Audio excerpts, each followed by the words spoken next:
যা বলেছেন তাতে তিনটা কাজে মানুষের মান বেড়ে যায়, পাপ মিটে যায়। লোকটা হয়ে যায় সেই দিনের মতো যেদিন তার মা তাকে জন্ম দিয়েছে, নিষ্পাপ হয়ে যায়। অসুখ বিসুখ হলে মানুষের পাপ ঝরে যায়। একটা লোককে আল্লাহ জান্নাতে দিবেন কিন্তু নেকি ওই পরিমাণ করতে পারছে না, তখন আল্লাহ তার গায়ে অসুখ বিসুখ দিয়ে দিবেন, দিয়ে তাকে ওই পর্যন্ত পৌঁছিয়ে মরণ দিবেন, যাতে করে যেটা জান্নাত তার ভাগ্যে লেখা আছে সেটা যেন ও পায়। তো জান্নাত পায় এই কথাটা বলতে সামনে বাড়ি কি করে আবার একটা কথা মাথায় ধাক্কা খাচ্ছে। উমামা বাহেলি রাদিয়াল্লাহু তাআলা আনহু বলেন, রাসূল সাল্লাল্লাহু আলাইহি সাল্লাম বলেছেন, আনা যাইমুন বে বাইতিন লিমান তারাকাল মিরাহা ওয়া ইন কানা মুহিক্কান। মানুষ যদি তর্ক ছেড়ে দেয়, সত্য হলেও তর্ক করবে না। মানুষ যদি তর্ক ছেড়ে দেয় সত্য হলেও আমি মুহাম্মদ সাল্লাল্লাহু আলাইহি সাল্লাম তাকে জান্নাতে একটা ঘর নিয়ে দেব। তর্ক আব্দুর রাহিম সাহেব এটা বলেছেন, আরে না এটা বলেছেন, আরে না এটা বলেছেন, আচ্ছা ঠিক আছে আসসালামু আলাইকুম, আপনি থাকেন, আমি গেলাম, আমি তর্ক করতে রাজি নই। যেই তর্ক ছেড়ে দিবে সত্য হলেও আমি মুহাম্মদ সাল্লাল্লাহু আলাইহি সাল্লাম তাকে জান্নাতে একটা ঘর নিয়ে দেব। দুই, ওবে বাইতিন ফিরাবাজিল জান্নাহ লিমান তারাকাল কিযবা ওয়া ইন কানা মাযে। মজাক করে হলেও কেউ যদি মিথ্যা ছেড়ে দেয়, মজাক করেও মিথ্যা বলবে না, এত শক্ত থাকে মিথ্যা না বলার উপরে, মজাক করে হলেও যদি মিথ্যা না বলে আমি মুহাম্মদ সাল্লাল্লাহু আলাইহি সাল্লাম তাকে জান্নাতের মাঝে একটা ঘর নিয়ে দেব। তিন, ও আলাল জান্নাহ লিমান হাসানা খুলুকাহু। যে তার চাল চলনকে ভালো করলো আমি মুহাম্মদ সাল্লাল্লাহু আলাইহি সাল্লাম তাকে জান্নাতুল ফেরদাউস নিয়ে দেব। চাল চলন, স্বভাব, শিষ্টাচার, ভদ্রতা, ভালো কথা, ভালো কর্ম। ইবাদতের জগতে সবচেয়ে ভারী নেকির ইবাদত হচ্ছে ভালো আচরণ। ইবাদতের জগতে সবচেয়ে ভারী নেকির ইবাদত হচ্ছে ভালো আচরণ। ভালো আচরণ যার, জান্নাতুল ফেরদাউস তার। ভালো আচরণ যার, ভালো চাল চলন যার, জান্নাতুল ফেরদাউস তার। একটা অবাক ইবাদত, তার নাম ভালো চাল চলন, ভালো কথা, ভালো কর্ম।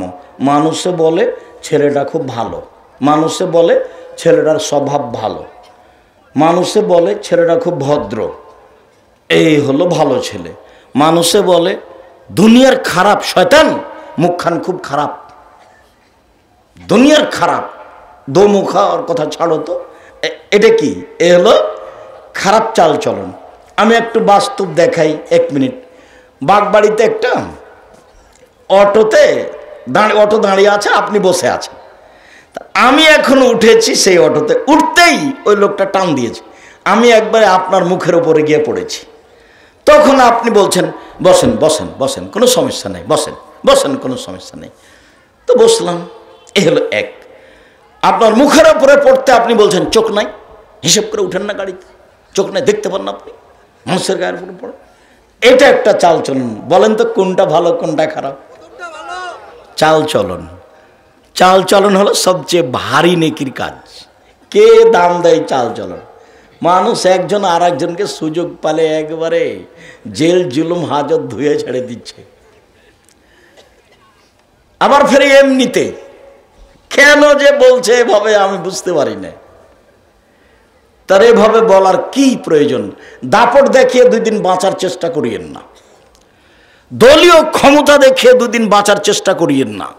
ফেরাউন ডুবে গেছে আর আপনাদের নেত্রীর বয়স ছিল 45 মিনিট। কাজেই ক্ষমতা দেখিয়ে কিছু করিয়েন না। ক্ষমতা দেখিয়ে করলে সময় একদিন আসবেই। 1500 বছর পরে ফেরাউন ডুবে গেছে, 1500 বছর। তাকে পরিস্থিতি মাফ করেনি। কাজেই দাপট দেখিয়ে, ক্ষমতা দেখিয়ে, মানুষকে জেল হাজতে দিয়ে, মানুষের প্রতি জুলুম করে, মানুষকে অন্যায় অপমান করে, মানুষকে খাটো করে, মানুষকে হেল তুচ্ছ করে 2 দিন বেঁচে থাকার চেষ্টা করিয়েন না। খুব সাধারণভাবে নরম হয়ে বাঁচেন। একদিন বয়স ছিল 40, দেখবেন 60, তারপরে দেখবেন নেই।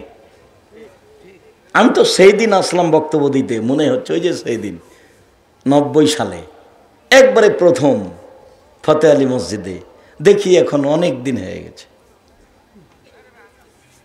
কাজেই কিছু করে মানুষের ক্ষতি করে, মানুষকে খাটো করে 1 ঘন্টা বেঁচে থাকার চেষ্টা করিয়েন না।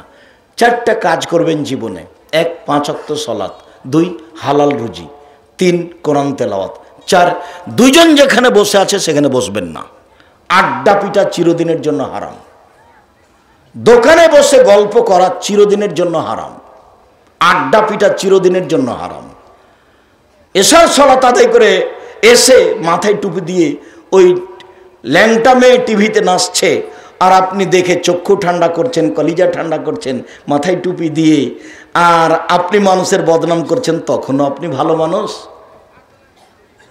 কেমনে আপনি ভালো মানুষ হলেন? কিভাবে হয় এটা? ভালো চাল চলন বক্তব্যের বিষয় আজকে নয়, আজকে হচ্ছে আল্লাহ ভীতি। চলেন যাই।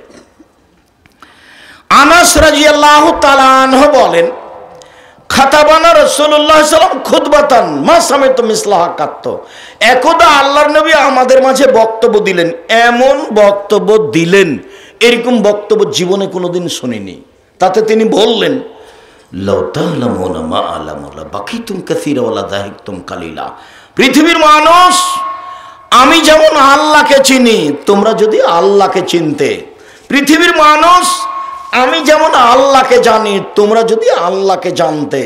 পৃথিবীর মানুষ, আমি যেমন আল্লাহকে চিনি, তোমরা যদি আল্লাহকে চিনতে, তাহলে বেশি বেশি কাঁদতে, কম কম হাসতে। কই আমরা তো সারাদিনই হাসি। নাতনি আছে, নাতি আছে, বউ আছে, বিহান আছে, খালি অট্ট হাসি। আবার নাতনিকে বলছে তুই বিবাহ বুঝবি, তোর পাত্র দেখতে পছন্দ হয়েছে। নাতনিকে বলছে নাকি ভাই পাত্র পছন্দ হয়েছে তাই বলছে। আর ওই বৌমা বলছে যে নেন দেখেন পাত্রী পছন্দ হয়েছে কিনা। নাতনি হলো মেয়ে, ও মেয়ের সম্মানে আছে, তাকে কি আর এভাবে বলা যায়? আপু বলা যায়, বোন বলা যায়, তাতে কোনো সমস্যা নেই, কিন্তু মান সম্মানে ও মেয়ের মতো, বেটির মতো। সম্মানিত দিনী ভাই বোন, ওইখানে একটা কথাকে পূর্ণ করে এসেছি যে জান্নাতের রাসূলের সাথে থাকা যায়। 3 জন মেয়ে লালন পালন করলে, তাকে শিক্ষা দিলে, শিষ্টাচার শিখিয়ে দিলে। শিষ্টাচারের কথা একটা কথা বলে এসেছিলাম, মধ্যখানে মনে পড়াতে আবার মধ্যে ঘুরে গেলাম, একটু খেয়াল করবেন। শিষ্টাচার কি জিনিস আজকে বেশি না বুঝালেও একটু বলি। আয়েশা রাদিয়াল্লাহু তাআলা আনহা বলেন, আল্লাহর নবী বলেছেন সকল নবীর শিষ্টাচার 10টা, সব নবীর বৈশিষ্ট্য 10টা, সব নবীর খাসলাত অভ্যাস 10টা। 1 কাসু সারেব, মোচ কেটে ফেলতে হবে, মোচ ব্লেড দিয়ে চাঁচা যাবে না, এটা সব নবীর শিষ্টাচার, সব নবীর বৈশিষ্ট্য। 2 এফাউল লোহা, দাড়ি বড় করতে হবে, দাড়ি ছোট করা কাবিরা গুনাহ, চেঁচে ফেলা কাবিরা গুনাহ। চেঁচে ফেললে অভিশাপ হবে। কেন? চেঁচে ফেললেও মহিলা হতে চায়, মহিলার দাড়ি নেই, এই জন্য চেঁচে ফেলাটা অভিশাপ। চেঁচে ফেললে অভিশাপ হবে। ছোট করাও কাবিরা গুনাহ, চেঁচে ফেলাও কাবিরা গুনাহ, তবে চেঁচে ফেললে অভিশাপ হবে। চেঁচে ফেললে চোখের পাওয়ার কমে যাবে, চেঁচে ফেললে স্ত্রী মিলনের ক্ষমতা কমে যাবে। দাড়ি ছেড়ে দিতে হবে নিজ গতিতে, নবীগণের খাসলাত অভ্যাস শিষ্টাচার স্বভাব। 3 আসওয়াক, মেসওয়াক করা। অন্য হাদিসে এসেছে আমি ভারী না মনে করলে আমার উম্মতকে 5 ওয়াক্ত সালাতে মেসওয়াক করার আদেশ করে দিতাম। যতবার জিবরাইল আমাদের নবীর কাছে এসেছেন বলেছেন দাঁত পরিষ্কার করেন, দাঁত পরিষ্কার করেন, দাঁত পরিষ্কার করেন, তখন আমাদের নবী বলছেন মনে হচ্ছে যে দাঁত পরিষ্কার করতে করতে মুখের সামনের দিক ছিলাই ফেলি নাকি। তাই আমি বলেছিলাম যে মুহাম্মদ সাল্লাল্লাহু আলাইহি সাল্লাম যদি নূরের তৈরি হন তাহলে তাকে দাঁত পরিষ্কার করতে হবে কেন? জিবরাইল কয়বার দাঁত পরিষ্কার করেন? জিবরাইল কয়বার করেন? একবারও না। কেন? ওর পদার্থ ভিন্ন। ওর তৈরি পদার্থ ভিন্ন, ওটা নূর, ওটা আলো। আর মুহাম্মদ সাল্লাল্লাহু আলাইহি সাল্লাম মাটির তৈরি, এর পদার্থ ভিন্ন। মুখে মানবিক গন্ধ আছে, সেই জন্য ভদ্রলোক এই বাক্য সহ্য করতে না পারে কিনা ধুইয়া দিল। যখন এখন দেখছেন কিছু আলেমোলামা একবারে ধুয়ে দিচ্ছে, তিনিও খুব ধুয়েছিলেন একবারে সুন্দর করে। তা আমি বললাম যে মুহাম্মদ সাল্লাল্লাহু আলাইহি সাল্লামের মুখে মানবিক গন্ধ ছিল, যার কারণেই তিনি ঘুম থেকে উঠলে দাঁত পরিষ্কার করতেন, বাড়ির বাহির থেকে ভিতরে গেলে দাঁত পরিষ্কার করতেন, তারপরে আপনার সলাতের সময় দাঁত পরিষ্কার করতেন। আয়েশা রাদিয়াল্লাহু তাআলা আনহা বলছেন এইভাবে তিনি দিন রাত দাঁত পরিষ্কার করে রাখতেন। আবার মুহাম্মদ সাল্লাল্লাহু আলাইহি সাল্লাম নিজেই বলছেন, যখনই জিবরাইল আসেন বলেন দাঁত পরিষ্কার করেন, দাঁত পরিষ্কার করেন, দাঁত পরিষ্কার করেন। আমার মনে হলো মুখের সামনের দিক ছিলেই ফেলি নাকি। তো সব নবীর অভ্যাস ছিল, শিষ্টাচার ছিল, খাসলাত ছিল দাঁত পরিষ্কার করা। 4 ইন্তেকাসুল মা, পেশাব পায়খানার পরে পানি দিয়ে পবিত্রতা অর্জন করা। আগে ঢেল টিস্যু পেপার পরে পানি, এ কথা মিথ্যে। পানি দিয়ে পবিত্রতা অর্জন করা সব নবীর স্বভাব। ইব্রাহিম আলাইহিস সালাম, মুসা আলাইহিস সালাম, মুহাম্মদ সাল্লাল্লাহু আলাইহি সাল্লাম পেশাব পায়খানার পরে পানি দিয়ে পবিত্রতা অর্জন করার পরে হাতটা মাটি দিয়ে মেজে নিতে হবে। এটা ছিল নবীদের খাসলাত, স্বভাব, অভ্যাস। এখন পানি ব্যবহার না করে আগে ঢেল টিস্যু পেপার, আবার 40 কদম, আবার পায়ের ওপরে পা উঠানো, আবার খক খক করে কাশা, একবারে নোংরামি, একবারে বেহায়াই। যদি 40 কদম হাঁটতেই হয় পেশাব পায়খানার পরে পবিত্রতা অর্জনের জন্য, তাহলে তার বউকেও হাঁটতে হবে। তার বউ ঢেল টিস্যু পেপার নিয়ে 40 কদম হাঁটবে, পায়ের ওপরে পা উঠাবে, খক খক করে কাশবে। বলে কেমন করে সাজে? বলে পুরুষকে যেমন করে সাজে। পুরুষও যখন এমন করে তো মহিলাটাকে কেমন কেমন লাগে। তো মহিলা যদি এমন করে তাহলে পুরুষটাকেও কেমন কেমন লাগে। ধর্ম তো আর পাগল হয়নি।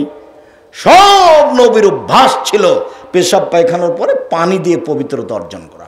আগে ঢেল টিস্যু পেপার পরে পানি, এটা মিথ্যা ধর্ম। যখন পানি নেই তখন ঢেল টিস্যু পেপার, এইটা মুহাম্মদ সাল্লাল্লাহু আলাইহি সাল্লাম বলেছেন। 5 কাসুল আজফার, নখ কেটে ফেলা। নখ সব নবীর অভ্যাস, শিষ্টাচার, নখ কেটে ফেলা। তো মেয়েকে শিষ্টাচার শিখাবে, কি শিষ্টাচার শিখাবে? মাও জানে না শিষ্টাচার কাকে বলে, বাও জানে না। শুনেছে শিষ্টাচার একটা শব্দ, শিষ্টাচার কি? আরে ধৈর্য শব্দ যেমন সবাই বলে ধৈর্য, কেউ কি জানে ধৈর্য কি জিনিস? ধৈর্য হলো ঘোড়ার ডিম। সবাই বলে ঘোড়ার ডিম, কেউ দেখেনি। তো তাই হলো ধৈর্য। যার যখন সুযোগ আছে সেই তখন একবারে ইচ্ছা মতো বলে নেয়, সবাই বলে ধৈর্য। যার যখন সুযোগ আছে সেই তখন ইচ্ছা মতো জেল হাজত দিয়ে নেয়, সবাই বলে ধৈর্য। একজন বিপদে পড়লে আর একজন খুব হাসি দেয়, আবার গরু জবাই করে। গরু জবাই করতে আমি নিজে দেখেছি, গরু জবাই করতে আমি নিজে দেখেছি। সবাই বলে ধৈর্য। ধৈর্য কি জিনিস? ধৈর্য কি ঘোড়ার ডিম?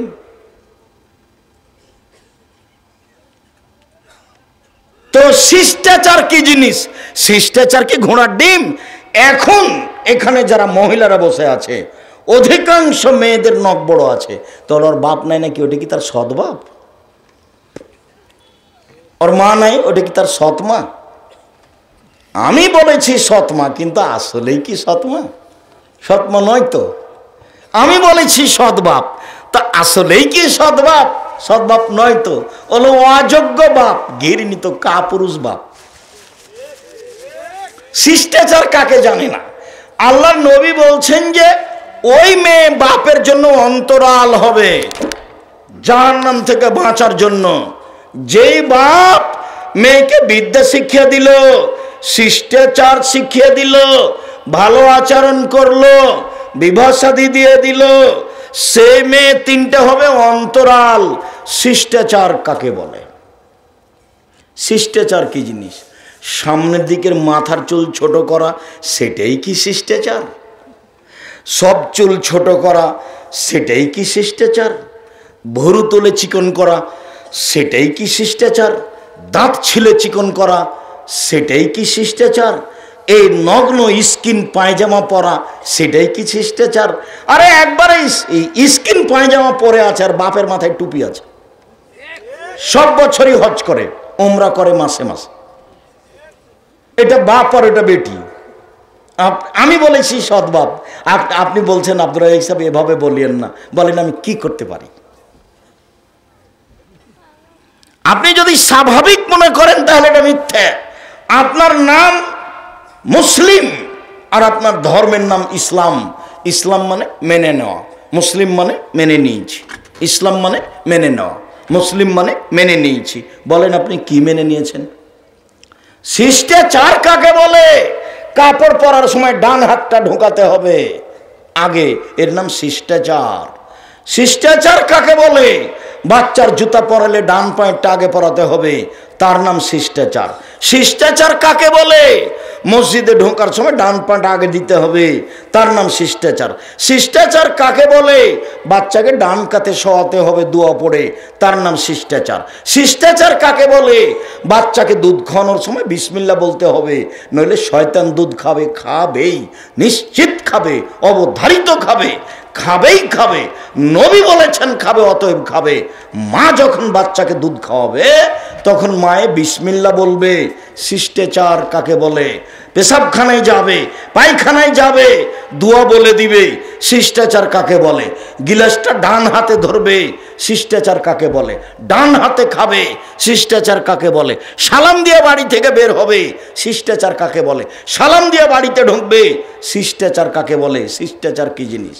নখ বড় আছে তখনও তার বাপ ভালো মানুষ, তার বাপ খারাপ মানুষ, অযোগ্য মানুষ, ও সৎ বাপ, ও সৎ বাপ, ও মা সৎ মা। ওই মা জানে না মা কাকে বলে। ওর বাপ বিবাহ দিয়েছে, স্বামীর কাছে গেছে, তাই তার বাচ্চা হয়ে গেছে, সেই জন্য মা। ওর জানা নাই মা কাকে বলে। চিরদিন 30 বছর থেকে বলে আসছে একটা হাদিস, যখনই কোনো বক্তব্য দিয়েছি তখন সে হাদিস এসেছে মা কাকে বলে। তখন আমি